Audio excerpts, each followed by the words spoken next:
dari Semarang itu Cipali.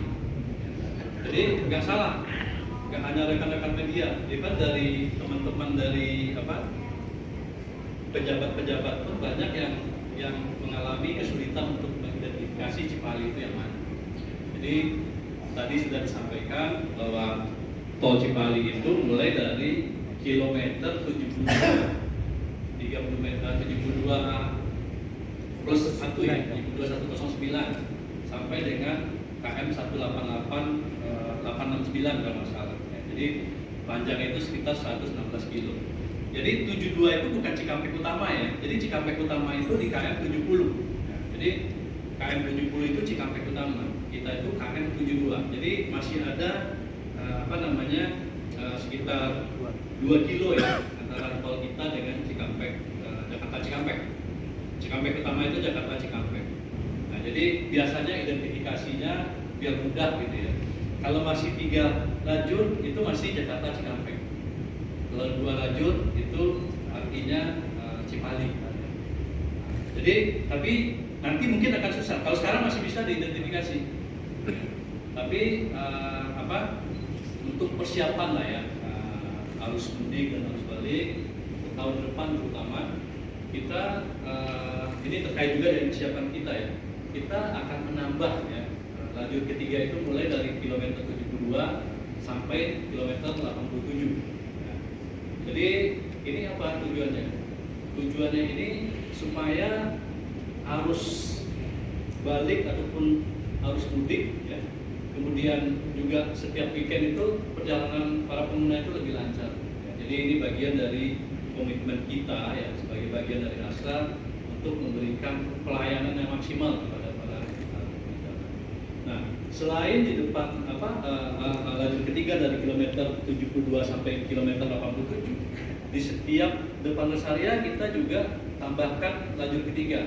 Jadi mulai dari rest area kilometer 86, 102, 130 itu kita tambah lajur ketiganya. Ya. Jadi kenapa kita tambah? Ya, karena berdasarkan pengalaman kita sebelum-sebelumnya lah ya, evaluasi kita ya dari Lebaran tahun ke tahun ya. Kita sudah melakukan Lebaran dari 2015, artinya dari 7 tahun, 7 tahun ya berarti ya, 8 tahun berpengalaman lah untuk menyelenggarakan periode mudik ini. Dan kita selalu melihat bahwa di depan rest area itu selalu menimbulkan kemacetan. Itu kita harus akui. Jadi kalau kita lihat lah ya, kalau kita tambah pun kapasitas rest area juga rasanya juga kan investor selalu melihatnya kan visible apa enggak. Kalau cuma sekali setahun terus hari biasa sepi, ya kan nggak ada yang mau investasi juga. Kan namanya juga investor pasti kan nyari IRR saja. Tapi yang perlu kami sampaikan di sini bahwa kita merasa ya, dengan desain yang ada sekarang kita memiliki 18 area itu lebih dari cukup lah ya untuk mengantisipasi jumlah pengguna lalu lintas di Cipali. Tapi khusus untuk Lebaran memang sulit. Tapi kita tetap berusaha. Apa yang kita lakukan? Kita berusaha menambah kapasitas parkir ya, supaya di dalam itu menjadi lebih terakomodir ya. Jadi usaha kita untuk memperlancar arus mudik ini yaitu salah satunya tadi menambah lajur ketiga sama menambah kapasitas rest area. Di samping menambah kapasitas rest area untuk persiapan mudik, kita juga melakukan apa yang disebut rekayasa traffic di dalam rest area.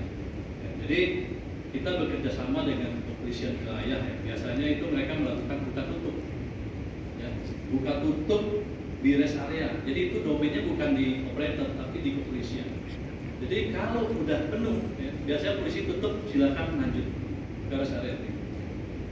Jadi hal ini yang perlu diperhatikan lah. Nanti tolong rekan-rekan media juga mengimbau untuk menghindari antrian di media, di rest area. Alangkah baiknya itu pemudik ya, orang-orang itu menyiapkan kendaraannya udah diisi full, e-tolnya ada lengkap, udah diisi, pastikan penuh, cukupi, isi full tank. Ya. Jadi pastikan kendaraan dalam kondisi full. Jadi nggak perlu mampir ke rest area. Atau ataupun kalau nanti pun ya harus mampir ke rest area ya. Ataupun kalau penuh, jangan takut untuk keluar dari exit terdekat. Kenapa? Tarifnya nggak akan lebih mahal. Ya. Karena apa? Karena tarif kita itu per kilometer. Jadi kita keluar di Subang dulu nih mengisi bensin atau makan di Subang. Ya. Nanti masuk lagi Subang sampai ke Palimanan, dari Jakarta dan Cikampek Utama sampai Palimanan itu sama aja tarifnya. Jadi Cikampek Utama sampai Subang Cikampek Palimanan itu rate sama dari Cikampek Utama sampai Subang, totalnya akan sama. Jadi keluar masuk itu nggak masalah lah, khususnya untuk Transjava. Itu yang perlu kami sampaikan. Kemudian kesiapan kita yang lain, ya. Ini yang paling penting menurut saya. Dalam kondisi normal ya, dalam kondisi normal. Biasanya kalau orang melihat kepadatan di tol itu, biasanya melihatnya itu adalah visi rasio. Nah, biasanya secara aturan, secara BPJT, secara agreement itu. Kalau visi rasio sudah 0,8 itu kita udah harus nambah laju.